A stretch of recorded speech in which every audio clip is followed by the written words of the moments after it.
அன்பார்ந்த மக்களுக்கு வணக்கம். நான் உங்கள் Karthik Pillai and welcome to the KTV.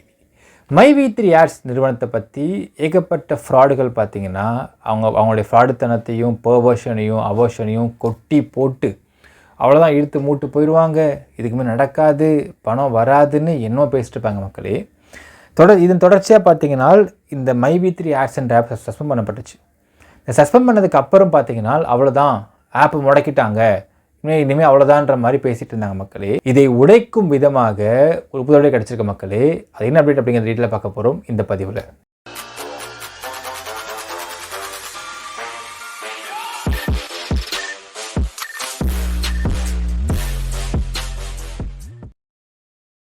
இந்த கம்பெனியை பேரை சொன்னாலே சில பேருக்கு கீழே எரியும்னு நினைக்கிற மக்களே. ஏனால் இந்த கம்பெனி ஆயுர்வேதிக் ப்ராடக்ட்ஸை கொடுத்துட்ருக்குறாங்க. அந்த ஆயுர்வேதிக் ப்ராடக்ட்ஸு கிட்டத்தட்ட நல்ல நல்ல நல்ல ஒரு ரெமடிஸை கொடுத்துக்கிட்டு இருக்கு. அப்படிங்கிறதுனால இதை முடக்குவதற்காக, ஏன்னால் அந்த ஆயுர்வேதிக் ப்ராடக்ட்ஸு எங்கள் மூலிமா சேல் ஆகுது த்ரூ மைவி3 ஆட்ஸ். அப்போ இந்த ஆப்பை முடக்குனா அந்த ப்ராடக்ட்ஸையும் முடக்கிடலாம் அப்படிங்கிற ஒரு தப்பான ஒரு எண்ணத்தில் வேறு சில கார்ப்பரேட் நிறுவனங்கள் கொடுத்துருக்கக்கூடிய ஒரு அஜெண்டா, ஒரு அசைன்மெண்ட்டின் வைத்துக்கொண்டு அசோக் ஸ்ரீநிதி மாதிரியான ஃப்ராடுகள்லாம் இப்படி பண்ணிட்டுருக்கிறாங்கன்றதை நான் இங்கே ஸ்ட்ராங்காக சொல்ல முடியும் மக்களே. ஏனென்றால் ஒரு வீடியோவில் அவன் பேசியிருக்கிறான், ஏகப்பட்ட பேர் பேட்டன்ட்டு வாங்கி எல்லாத்தையும் ரெடி பண்ணி வச்சுருப்பாங்க, நீங்கள் அசால்ட்டாக அதை எடுத்து நீங்கள் ரிலீஸ் பண்ணிட்டு போயிடுவீங்களான்ற மாதிரி கேட்டிருக்கான். நம்ம அதை பற்றி தனியாக வீடியோ பார்க்கலாம் மக்களே. பட் பிஃபோர் தட் மைவி3 ஆட்ஸ் அப்படிங்கிற ஒரு செயலி ஆப் கூகுள் ப்ளேலேருந்து சஸ்பெண்ட் பண்ணியிருந்தாங்க. சஸ்பெண்ட் பண்ணதுனால அவ்வளோதான், அவங்க ஆப்பு முடக்கிட்டாங்க, நாங்கள் சொன்ன சந்தித்து பாச்சான்ற பேசிகிட்டு இருந்தாங்க. பட் அந்த ஆப்பை சஸ்பெண்ட் பண்ணதுக்கு பிறகும் ஆப் வாஸ் ஒர்க்கிங், எந்த பிரச்சனை ஒர்க் ஆகிட்டு இருந்துச்சு. ஒரு சில நபர்களுக்கு அந்த ஆப் ஒர்க் ஆகலை அப்படிங்கிற விஷயம் நம்ம அதை பற்றி கேட்டப்போ சொன்னோம். வேணால் உங்கள் சக ஃப்ரெண்ட்ஸை கேட்டு பாருங்கள், ஏன்னா ப்ளூடூத் அமைச்சிட்டு இருக்கிறாங்க சொல்கிறாங்கன்ற மாதிரி சொல்லியிருந்த மக்களே. இப்போ அதையும் தாண்டி myv3ads.com அப்படிங்கிற கூகுள் போய் டைப் பண்ணி பாருங்கள் மக்களே. டைப் பண்ணால் அது ஒரு பேஜ் ஓப்பன் ஆகும். அந்த பேஜில் கூகுள் டிரைவ் டவுன்லோட் அப்படின்னு சொல்லி ஒரு வார்த்தை இருக்கும். அதை கிளிக் பண்ணி பார்த்தீங்கன்னா ஆட்டோமேட்டிக்காக அங்கேருந்து நீங்கள் உங்கள் ஆப்பை இன்ஸ்டால் பண்ணிக்கிறதுக்கு எல்லா வழிமுறையும் இருக்கின்றன. புதிய மெம்பர்ஸ் நிறைய பேர் எனக்கு ஃபோன் பண்ணியிருந்தீங்க, சார் நான் சேரதுக்கு விரும்புகிறேன், நான் ஓயமாக உள்ளே போகணுன்னு நினைக்கிறேன்னா நான் சொன்னேன், எனக்கு தெரிலிங்களேங்க நான் சொல்லியிருந்தேன். நான் சார் ஆப்பே இல்லையே சார், என்ன சார் பண்ண முடியும்னு கேட்டீங்க.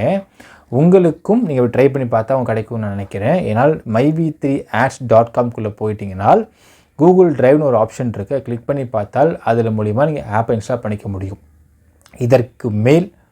இதற்கு பிறகு ப்ளே ஸ்டோர்லேயே இந்த ஆப் இல்லைனா கூட இந்த வெப்சைட்டுக்குள்ளே இந்த ஆப்போடைய லிங்க் இருக்கிறது, கூகுள் டிரைவில் இருக்கிறது. அது மூலிமா யாரும் டெவலப் பண்ணிக்கலாம் அந்த ஆப்பை மக்களே. ஸோ இப்போ நான் என்ன சொல்ல யோசித்தேன்னா மக்களே, ஒரு கம்பெனி இழுத்து மூட போகிற, கம்பெனியை இழுத்து மூட்டு எஸ்கேப் ஆக போகிற, பணத்தை சுருட்டிக்கிட்டு ஓட போகிற ஒரு கம்பெனி எதற்காக ஒரு ஆப்பை சஸ்பெண்ட் பண்ணிட்டாங்க அப்படிங்கிற ஒரு விஷயம் கூட மக்களுக்கு இன்கன்வீனியண்ட்டாக இருக்கக்கூடாது.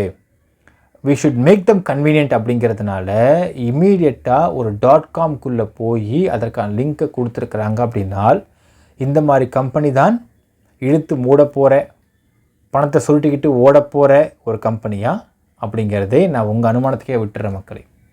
அடுத்தது, ஒரு கம்பெனியை நடத்தக்கூடிய எண்ணம் இல்லாத ஒரு நபராக இருக்கிறாரே ஆனால் சக்தி ஆனந்தன் அவர்கள், இவருடைய இப்போ பேங்க் அக்கௌண்ட்டில் பல கோடி ரூபாய் காசு இருக்கும். அவர் ஏபி கேன்சல் ஆனதுமே அந்த பல கோடி ரூபா காசு சுருட்டி எடுத்துக்கிட்டு எஸ்கேப் ஆகிருக்கலாமே, ஏதோ ஊருக்கு வெளிநாடு போயிருக்கலாம், ஏன் கைலாசா கூட போயிருக்கலாம். நித்யானந்தா இருக்காருங்க, போய் செட்டில் ஆகிருக்கலாங்க. அவங்க தனி நாடு, தனி ராஜ்யம், ஐநா சபையில் அவங்க மெம்பராக இருக்கிறாங்க. அது போகாமல் எதுக்கியா போய் ஜெயிலில் போய் சரண்டர் ஆகணும்? ஒரு கம்பெனியை இழுத்து மூடிக்கிட்டு மக்களுக்கு பணத்தை கொடுக்காமல் ஏமாற்றிட்டு போக நினைக்கக்கூடிய ஒரு நபர் அவரோட அக்கௌண்ட் இருக்கிற பல கோடி ரூபாய் சுருட்டிட்டு போனால் இவர் புது கலாசோட உருவாக்கலாமே, என்னென்னா பண்ணியிருக்கலாம்.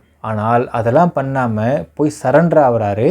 சரண்டருக்கு முன்னாடி மக்கள்கிட்ட ஒரு வீடியோ பேசிட்டு போகிறாரு. அப்படின்னால் அப்போது இந்த மாதிரி கம்பெனி தான் இழுத்து மூடிட்டோ இல்லை மக்களை ஏமாற்றிட்டோ ஓடக்கூடிய கம்பெனியா அப்படிங்கிறத உங்கள் அனுமானத்துக்கு நான் விட்டுறேன் மக்களே. இப்போது இந்த கம்பெனியுடைய ஆரம்ப காலகட்டங்களில் இதை பப்ளிக் ப்ராசிக்யூட்டர் அவர்கள் இதை 500 crore ஸ்கேம்னு சொல்லி பேசிகிட்டு இருந்தவர் இவருடைய ரீசெண்டான போடப்பட்ட பெயில் பெட்டிஷனில் ஸ்கேம்ன்ற வார்த்தையே வரல. அவர் சொல்கிறார் 2500 கோடி இன்வால்வ் ப்ராஜெக்ட் சொல்கிறார்.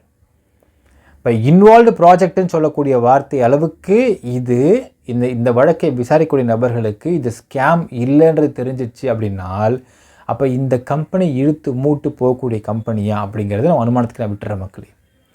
இப்போது இந்த ப்ளே ஸ்டோர்லேருந்து சஸ்பெண்ட் பண்ணப்பட்டுச்சு ஆப். சஸ்பெண்ட் பண்ணப்பட்டது கூட ஒரு இன்கன்வீனியன்ஸை உருவாக்கிடக்கூடாதுன்றதுக்காக இம்மீடியட்டாக ஒரு வெப்சைட் ஒன்று ஸ்டார்ட் பண்ணப்பட்டு அந்த வெப்சைட்லேயே இதுக்கான லிங்க் கொடுக்கப்பட்டு இதன் மூலியமாக இங்கே யூஸ் பண்ணுறக்கூடிய நபர்களுக்கு சப்போஸ் எங்கே போய் எடுக்கிறது ஆப்புன்னு தெரியல, என்ன பண்ணுறதுன்னு தெரியலன்ற பயம் வந்துடக்கூடாதுன்றதுக்காக இப்படி இம்மீடியட்டாக ஒரு ப்ரொவிஷனை கொடுத்துருக்குறாங்க. அப்படின்னால் அப்போது இந்த கம்பெனி மக்களுடைய நலனை பார்க்கிறதா இல்லை அவங்க பாக்கெட்டை பார்க்கிறதா? நீங்களே உங்கள் அனுமானத்துக்கு நான் விட்டுற மக்களே. எல்லாத்துக்கும் மேலே இந்த கம்பெனி ஃபேக்கு ஸ்கேமுன்னு சொல்லிட்டு இருக்கக்கூடிய அந்த அசோக் நிதி அப்படிங்கிற ஃப்ராடுக்கு நம்ம 2 கேள்வி கேட்டோம். முதல் கேள்வி, 60 லட்ச ரூபா உனக்கு வந்துச்சு, அதில் ப்ரோசோன் 25 lakh rupeesக்கு நீ ஒரு கடையை வாடகைக்கு அட்வான்ஸ் கொடுத்துருக்குற, இன்டீரியர் ஒர்க் போயிட்டுருக்கு.